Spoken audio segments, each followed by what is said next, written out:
now by the former SNP MP John Nicholson, because we've got to talk about your party and this embezzlement scandal. Well, you see, my party, I'm a journalist, and I'm not speaking for the SNP, although you're not even a member of it anymore. You're absolutely correct. Of course, I was an SNP MP. Yeah. Is it unfair to criticise Nicola Sturgeon after her estranged husband, Peter Murrell, was convicted of embezzling more than £400,000? So just on the history of this thing, there he is yesterday, former chief executive of the SNP. He was in that job while she was party leader, and he went into court, arrived 2 hours early, pleaded guilty during the hearing in Edinburgh yesterday. The court then published 125 pages of documents detailing the items he bought with party funds, including 2 cars, a motorhome, and even fancy salt and pepper grinders. Sturgeon has always denied any knowledge of what was going on and was cleared of any wrongdoing after a lengthy police investigation. And she issued a statement that said, "I have seen questions raised about how I could not have known about this. I want to reiterate I had no knowledge or suspicion whatsoever that personal items had been purchased using SNP funds. I was cleared of any wrongdoing after a lengthy and thorough investigation." What's your defence of her? Well, women aren't responsible for the crimes of their husbands. That's the first point that I would make. And there's been a lot of misreporting of this. I know when I fought the general election on the doorsteps in 2024, people talked about this all the time. And there was a general misunderstanding that this had been public money which had been stolen. It's very important to remember that this was private money that was stolen. It was the SNP's money that was stolen. So it's the SNP members, like party members in different parties across the country, go to jumble sales and raise money. We donations, they're the victims of this. They're the people that Murrell stole from. My question was about, how does the spouse not see all of this gear appearing, including cars? Well, I don't know if you've seen any of the profile pictures of Nicola and her husband at home, but it's not a flash house. I don't know. I can't speak for other couples. I was asking my other half about this, who doesn't drive.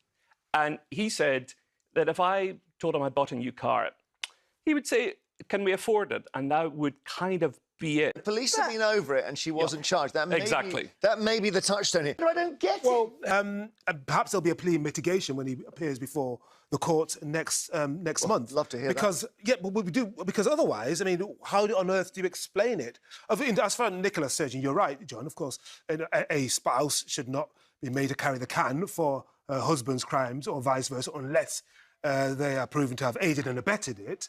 But this was a political marriage. She was a colossus for about 10 years. And in this country, we have firewalls to protect the public, including people who make donations to political parties. Again, just coming to my inability to understand, I do think the thing about the SNP and Plaid Cymru in Wales, to some extent, is there's something different about the way you guys were zeroed in on politics, because you properly believed in Scottish independence. That's what you want. There's no trade-off there. And this guy did as well. And then this strikes at the heart of that. I think that's exactly right. I think that's exactly right. I think that goes to the heart of the sense of betrayal that people feel, because this man, we understood, believed in Scottish independence. It is a political party, but it's also a movement. It's a movement where people want to achieve huge constitutional change.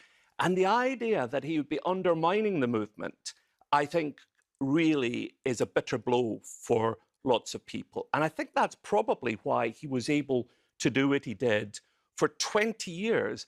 Remember, the first 5 years were under Alex Salmond. So it wasn't just one leader. It was, I think, 3 leaders that he stole this money under. And I think he was beyond suspicion because people thought that he was a believer. Yeah, well, let's talk to... Oh, I thought we had John in Esher on the line. Hello, John. Hiya there. Yes, I would like to just say I think it's really unfair to blame Nicola Sturgeon for the actions of her husband. I mean, I literally donated money into that at rallies. I don't want the money back. What I want is I want a referendum delivered, and I do not want to wait a moment longer for it. I also feel that it's a bit of a brass neck for, what's her name? Annunciata? Yeah, that's right. That's her name, yeah. I mean, yeah, didn't her party give Michelle Mon 122 million of this country's money, and we're still actually waiting to get it back? What's the 122 million?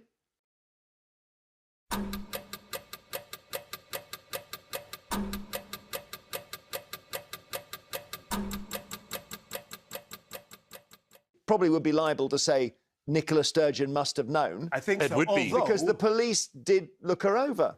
Yeah, indeed they did. I just think we've got to be very careful about trial by insinuation, not only morally, but legally as well. Well, thank you for that, yeah.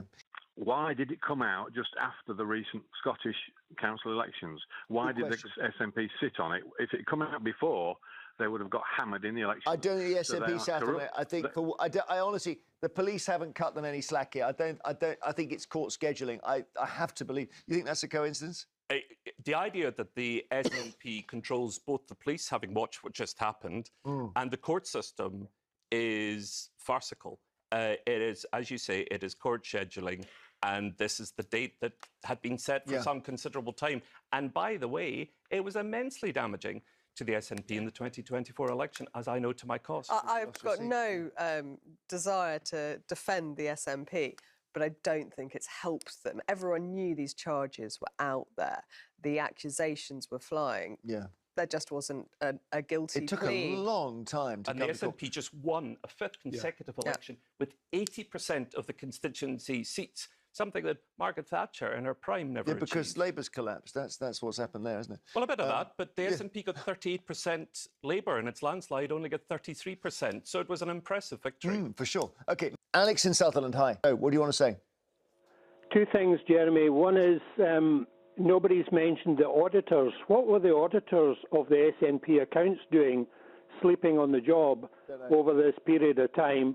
And secondly, how did it take over £2 million of police time over all these years to unravel all this criminality? Now, a good firm of accountants, forensic accountants, would have unravelled it in a period of weeks or months. A weekend. But the answer is often the auditors don't see it because they depend on the SNP's good graces to keep their role as the auditors. That's an ongoing issue. And let's remember, I mean, as John said very carefully, this is money these were not political donations by large organisations. This was very small donations into a particular fund that perhaps he could control of himself. All right. Thanks, I think clearly there are huge lessons to be learned in terms of financial oversight, and John Swinney says he has now cleaned up the party. We have to go to our break. Thank you so much for coming in, John Nicholson. Pleasure. There's more to this than meets the eye, because her accountants, or his accountants, should know about that. A lot more people know about it. Unfortunately, accountants only do what you submit. I've been in business all my life. They work on figures you submit. Yeah. So there's something drastically wrong with the SNP's donation scheme. Auditors. Well, whoever's auditing them should have been doing it independently. And my worry is that they hired auditors, and that means the auditors are paid not to find stuff. Let's put Nicola Sturgeon's defence here. She's a busy woman. They're sort of privately estranged. They don't see each other. Maybe she can't stand the sight of him. And he doesn't give off the air of a vain, extravagant individual. He's a Jekyll and Hyde. Villains are very clever. Don't be by demeanour. Very clever. All right. Thank you, Deed. Go on. It also seems so bizarre to risk two very successful careers